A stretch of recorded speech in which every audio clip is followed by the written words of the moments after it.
நட்பு கேடா முடியும். இதை முதல்ல துளாராசிக்காரர்கள் ரொம்ப தெளிவாக தெரிஞ்சுக்கணும். உங்கள் வாழ்க்கையில் எந்த நல்லது நடந்தாலும் ஒரு நட்பால் நடக்கும். உங்களுக்கு ஒரு நல்லது நடந்தாலே நட்பு தான். ஏதோ ஒரு ஃப்ரெண்ட்ஷிப் அவங்க உங்களுக்கு நல்லது செய்வாங்க. உங்களுக்கு கிட்ட இருக்கிற பெரிய மைனஸ் என்னன்னு நீங்கள் தெரிஞ்சுக்கணும். எந்த ஃப்ரெண்ட்ஷிப்பும் தொடரக்கூடாது. என்னங்க சாமி இப்படி சொல்கிறீங்களே நீங்கள் கேட்கலாம். துளாராசிக்காரர்களுடைய நட்பு எப்பயுமே ஒரு தேவைக்கு மட்டும்தான் அந்த நட்பு இருக்கணும். அதுக்குன்னு அந்த நட்பை டெலிட் பண்ண சொல்லலை. கூடி கொலாவிட்டே இருக்கக்கூடாது. இந்த கூடி கொலாவது, வீட்டுக்குள்ளே எல்லாரையும் உள்ளே விடுறது, அப்படியே பின்னி பிணையிறது, இப்படியெல்லாம் ஃப்ரெண்ட்ஷிப் இருந்ததுன்னா உங்கள் வீட்டில் கெட்டது நடக்க ஆரம்பிச்சிடும். கெட்ட சக்திகள் வர ஆரம்பிச்சிடும். எப்படி அப்படின்னு கேட்டால், அவனுக்கு ஒரு தரித்திரியமான குணம் இருக்கும், கஷ்டமான குணம் இருக்கும், தப்பான எண்ணம் இருக்கும்.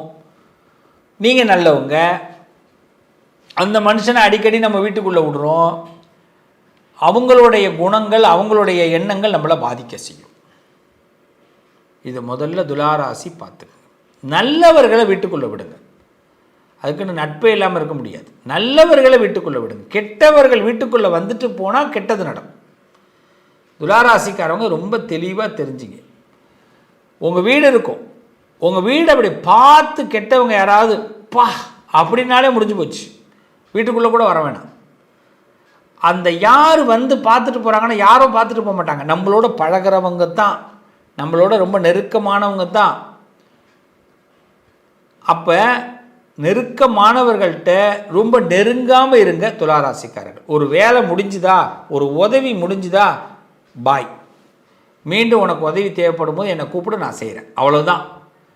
இப்படி ஒரு மன கோட்பாடுகளை வச்சுக்கிங்க. இது உங்களுக்கு பெரிய பலத்தை ஏற்படுத்தும். இந்த துளாராசிக்காரவங்க வீட்டில் கெட்ட தெய்வம் இருந்து, கெட்ட சக்தி இருந்து தன்னை முடக்குதுன்னா முதல்ல உடம்பை தான் படுத்தும். உடம்பை படுத்தி எடுத்துடும். உங்கள் வீட்டில் ஒரு கெட்ட சக்தி இருக்குன்னா உங்களை வந்து மூளை செலவு பண்ணிடும். ஒரு வேலையை செய்யவே விடாது. மூளை செலவை உங்களை பண்ணிடும். அப்போ இந்த மூளை செலவை நடக்குது உங்கள் வீட்டிலனாலும் உங்களுக்கு கெட்ட சக்தி இருக்குன்னு அர்த்தம். நல்லா தெரிஞ்சுங்க. அப்போ துளாராசிக்காரர்கள் உங்கள் மனசு பாதிக்கப்படுதுன்னா நீங்கள் இம்மிடியேட்லி நீங்கள் செய்கிறது லக்ஷ்மி பூஜை பண்ணுங்கள். சுமங்கலி பூஜைன்னு சொல்லுவாங்க. உங்கள் வீட்டில் அவசியம் பண்ணுங்கள். அது மாதிரி லக்ஷ்மி எந்திரம் விற்கும், மகாலட்சுமி எந்திரம். அந்த எந்திரத்தை வாங்கி வச்சு பூஜை பண்ணுங்கள். அதுவும் முறையாக யாருக்கிட்டையாவது அந்த எந்திரம் பூஜை பண்ணி வாங்குறவங்கள்ட்ட வாங்குங்க. கடையில் வாங்குறதுல வேறு. கடையில் வாங்கி கூட அந்த பூஜை செய்கிறவங்கள்ட்ட கொடுத்து எனக்கு இதை பூஜை பண்ணி கொடுங்க ஒரு 48 நாள்னு சொல்லி அந்த 48 நாள் பூஜை செய்து அந்த லக்ஷ்மி எந்திரத்தை வாங்கி நீங்கள் வச்சு பூஜை பண்ணுங்கள். ஓம் ஸ்ரீம் ஹ்ரீம் லக்ஷ்மியே நமக அப்படிங்கிற மந்திரத்தை டெய்லி காலையில் 108 தடவை, சாயந்தரம் 108 தடவை சொல்லுங்கள். ஓம் ஸ்ரீம் ஹ்ரீம் லக்ஷ்மியே நமக. இந்த ஹ்ரீம்ன்றது ரொம்ப சாஃப்டாக சொல்லணும். ஹீ ரீ இம், கீ ரீ இம் இல்லை, காக்கி இல்லை, ஹீ. ஓம் ஸ்ரீம் ஹ்ரீம் லக்ஷ்மி நமக. இதை நீங்கள் சொல்லுங்கள். அதே மாதிரி வியாழக்கிழமை மஞ்சள் தண்ணீர் வீட்டில் தெளித்து வீடை மாப்பு போட்டு வச்சுருங்க. பச்சை கற்பூரம் சேர்த்து செய்யுங்க. உங்கள் வீட்டில் வெள்ளிக்கிழமை அவசியமாக உங்கள் வீட்டில் லலிதா சகஸ்ரநாமம் பாராயணம் பண்ணுங்கள். இந்த துளாராசிக்காரர்கள் உங்கள் உடல் பலம், மனபலம் ஏற்படும். கெட்டவர்களுடைய சக்திகள் எதுவும் உங்களை உள்ள பாதிக்காது. உங்களுடைய எந்த நட்பு உங்களை கெடுக்க நினச்சாலும் அது நடக்காது. அவசியமாக இன்னும் ஒன்று செய்யுங்க. வாய்ப்பு கிடைச்சா ஒவ்வொரு அமாவாசை அன்றும் வீட்டில் ஒரு பூசணிக்காய் போட்டு உடைங்க. வீட்டை சுற்றி வீட்டில் அந்த பூசணிக்காவை ஒரு ஓட்டை ஒன்று போட்டு அதில் கொஞ்சோண்டு குங்குமத்தை போட்டு வீட்டை சுற்றி கொஞ்சம் பச்சை கற்பூரத்தை வச்சு நல்லா ஏற்றி வீட்டு வாசலில் போட்டு உடைங்க. சுவாமி எங்கள் ஊரெலாம் உடைக்க முடியாதுன்னா நான் ஏற்கனவே நிறைய பதிவில் சொல்லியிருக்கிறது தான். இந்த பூசணிக்காவை வீட்டில் உடைக்க முடியலன்னா முச்சந்தியில் உடைக்கிறது, இல்லை பொதுவான இடங்களில் உடைக்கிறது, இது மாதிரி ஆனால் பூசணிக்காய் உடைக்கிறது நல்லது. முடிஞ்சவா செய்யுங்க. முடியாதவா இந்த பூசணிக்காவை சுற்றி எடுத்துன்னு போய் எங்கே உடைக்க முடியுமோ, ஒரு கோவில்லையோ எங்கே உடைக்க முடியுமோ அதுக்கான சில இடங்கள் இருக்கும், அந்த இடத்துல கூட போட்டு உடைக்கலாம். ஆனால் வீட்டு வாசலை உடைக்கிறது உத்தமம். முடியாமல் உடைச்சி பிரச்சனையை விலைக்கு வாங்கிக்கக்கூடாது. அதுக்கு பதில் தேங்காவாவது உடைங்க. எதுவுமே உடைக்க முடியாது சுவாமின்னா என்ன செய்யலாம்? கற்பூரத்தை வச்சு ஏற்றுங்க. இது முடியாதவங்க தான் கடைசி கட்டத்துக்கு வரணும். இதை மட்டும் செய்யுங்க. கண்டிப்பாக துளாராசிக்காரர்கள் வீட்டில் கெட்டது இருந்தால் நிச்சயம் விலகும். லக்ஷ்மி தேவி அனுகிரகம் ஏற்படும். ஆனால் எதை செய்தாலும் கெட்டவர்கள் சகவாசம், கெட்டவர்கள் யார் நல்லவங்க யாருன்னு உங்களால் கண்டுபிடிக்க முடியாது. அங்கே தான் பிரச்சனை. எல்லாத்துலேயும் ஏமாந்துருவீங்க. அதனால் ஒருத்தவங்க வந்துட்டு போகிறாங்க, அது செட் ஆகலைன்னா அவங்கள அப்படியே கட் பண்ணுங்க. அவ்வளோதான். செஞ்சு பாருங்கள். எல்லா கெட்ட சக்தி விலகும், நல்ல சக்தி உங்களுக்கு பெருகும். அமோகமாக இருக்க போகிறீங்க. நல்லது நடக்கும். நண்பர்களே, என் உறவுகளே, சொந்தங்களே, இந்த கண் திருஷ்டி விலகணும், எதிரிகள் விலகணும், கோர்ட்டு கேஸு பிரச்சனைகள் எது இருந்தாலும் நமக்கு விலகணும், போலீஸ் ஸ்டேஷன் சம்பந்தமான விஷயங்கள் இருந்தால் விலகணும், எந்த கெட்டதாக இருந்தாலும் விலகணும், நமக்கு தர்ம யுத்தத்தில் ஜெயிக்கணும், அவமானம் பற்றக்கூடாது, உறவுகளுக்கு முன்னாடி தலை குனிஞ்சிடக்கூடாது. அது மட்டும் இல்லாமல் நம்மளுடைய எதிர்காலம் பாழாயிடக்கூடாது. இதில் எது கெட்டது நடந்தாலும் இது எல்லாமே நடக்கும். இந்த கெட்டதே நடக்காமல் இருக்க நம்ம வீட்டில் வசீகர சக்தி இருக்கணும்.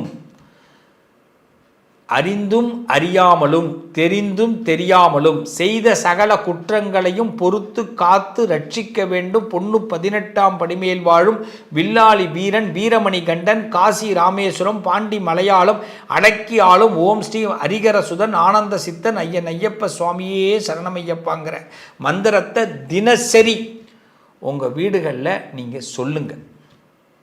எல்லாரும் சொல்லுங்கள். கண்டிப்பாக நம்மளுடைய பாவங்கள் முதல்ல விலகும். நம்ம தெரியாமல் செஞ்ச பாவம், தெரிஞ்சு செஞ்ச பாவம், அறிஞ்சு செஞ்ச பாவம், அறியாமல் செஞ்ச பாவம், அது முதல்ல விலகும். மனசு முதல்ல சுத்தமாகும். மனசு சுத்தமான நம்ம அந்த வீட்டுக்குள்ளே இருந்தோம்னா அந்த வீடு சுத்தமாக இருக்கும். கண்ணாடியை தொடச்சிட்டு நம்ம முகத்தை பாருங்கள், பளிச்சுன்னு தெரியும். அவ்வளவுதான். முதல்ல நம்மளை சுத்தம் பண்ணிக்கிட்டோம்னா நம்ம வீடு சுத்தமாகிடும். இன்னைக்கு தெரிஞ்சுக்கிங்க. நான் சொல்கிற இந்த 3 விஷயத்தை தயவு செய்து எல்லாரும் செஞ்சு பாருங்கள். உங்கள் வீட்டில் கெட்ட சக்தி விலகிடும். எந்த கெட்டதும் உள்ளுக்குள்ளே அண்டாது.